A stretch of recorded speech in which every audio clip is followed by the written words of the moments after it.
Hello, wrestling fans. Blake Smith from Walking the Ropes, and welcome to another episode of Walking the Ropes Wrestling Review for AEW Rampage from Chicago, Illinois. But before that, make sure to check out the Walking the Ropes link tree for all things Walking the Ropes. To start out Rampage, we had a singles match between Adam Cole and Evil Uno. Adam Cole said he had plans to make a statement against Uno, and I have a feeling Uno's in for a world of hurt. As he may be a little out of his league. Uno's a great wrestler, don't get me wrong, but Adam Cole is just on another level. Uno surprises Cole for a moment, but it doesn't last long, as Cole starts to hit hard kicks and Uno and then lowers the boom for the win. Adam Cole defeats Evil Uno. From a Malteser scale, I gave it a 2.75 out of 5.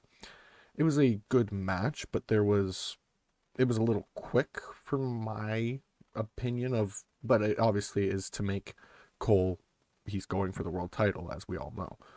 For the WTR scale, I gave it a 3.25 out of 5 because we can tell where this is going. It's just unfortunate he has to go through quite a few people like this to be able to get there. After the match, Cole gets on the mic and runs down his victories and says he's still undefeated and will remain so for a long time because he's the best in the world. And he runs this show. He says that he will win the AEW World Championship, and I don't doubt it. I think he's more than likely going to be one of the next challengers, if not the next challenger after Archer, but we shall see. We get Jade Cargill says she's looking for her next challenger because she's that good. I assume she's just going to handpick somebody like Julia again. So we shall see. We get a TNT Championship match, Sammy Guevara versus Isaiah Cassidy. And Cassidy was given this match by Matt Hardy and looks to make the most of it as he controls Sammy to start and targets Sammy's injured ribs. Sammy, though, stuns him quickly as he sends him outside and starts to gain control until the AHFO gets involved and seems to give Cassidy the advantage. Sammy, though, stuns Cassidy with a big knee and goes to the top rope for a 450, but Andrade El Idolo comes out to the stage, and it almost costs Sammy. He fights back and takes out the outside interference, which was Mark Quinn, and then hits the GTH and gets the win. Sammy Guevara defeats Isaiah Cassidy to retain the TNT Championship. For my Malteser scale, I gave that a 3.5 out of 5. A great match. I think they could have done a little more with the two of them, but for the time that they were given and what they did in that time, that was a very, very good match. For the WTR scale, I gave it a 3 out of 5. There was some pretty decent story there with the fact that Cassidy kind of was bought for this match was bought for him by Hardy and El Idolo.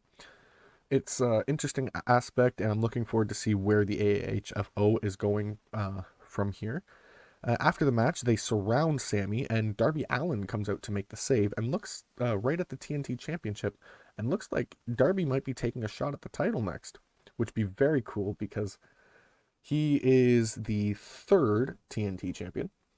I guess technically Cody is the third as well, but Cody was the first, so either way. He has a former TNT champion, and I think that'd be really cool to see him challenge for the title again. I mean, if he won it, I wouldn't be disappointed. That's a very cool... He did awesome with that title, so... Yeah. We get QT Marshall says he is sending a new student to take out Hook, and that's very interesting. He says it's somebody who we haven't seen before, and that he's been training himself. I'm quite intrigued by this because we don't really know I personally don't really know what is going on at the factory or the Nightmare Factory, whatever they call it, for the training facility there for AEW. But I'm excited to see some new talent coming out of there because people like Cargill and a Go-Go, I believe, have come out of there, which is very cool. Statlander is talking backstage with Tony Schiavone, and she is talking about Layla Hirsch and how she just isn't being herself, basically. And speak of the devil, Layla Hirsch jumps her backstage with a steel chair and then just kind of stares at the camera and walks off. Red Velvet comes to check on Chris Statlander to make sure she's okay. And then we move on because it is time for a singles match between Thunder Rosa and Mercedes Martinez. This is going to be a hard-hitting match as Rosa instantly starts taking it outside and hitting extremely hard shots, only to be answered with the same ferocity. Martinez is making her AEW wrestling debut, and she's already impressing as she takes control of one of the top performers in AEW. These two are holding nothing back, and all of a sudden, Martinez pulls a steel pipe out from underneath the ring and just whacks Rosa over the head with it and DQs herself. So, for one, this moves the match on to something else between Rosa and Martinez because Rosa's definitely going to want revenge. And so, with that as well, it's Mercedes' first loss, too. Thunder Rosa defeats Mercedes Martinez via DQ. And for the Malteser scale, I gave that a 3.5 out of 5 because it was very interesting to me the way they did that. I think where they're going with this is going to be very cool, and I'm excited to see exactly what the plan is for the future between these two. The WTR scale, I gave it a 3.5 out of 5 for the exact same reason. It's just I don't know, it's going to be a very cool little rivalry going on between Martinez and Rosa, and I'm looking forward to it. Mercedes is talking with Tony Schiavone afterwards, and she is confronted by Britt Baker, and she tells her reminds her that she is the one who's really brought her to AEW, and tells her to take Rosa out for good. I'm very intrigued by that because I feel like, I've said this about Jamie Hayter as well, and I still think that's going to happen as well. I feel like Martinez is going to go against Britt Baker a lot quicker than Hayter, obviously, but it'll be an interesting time for sure. Mark Henry talks with the FTW title contenders.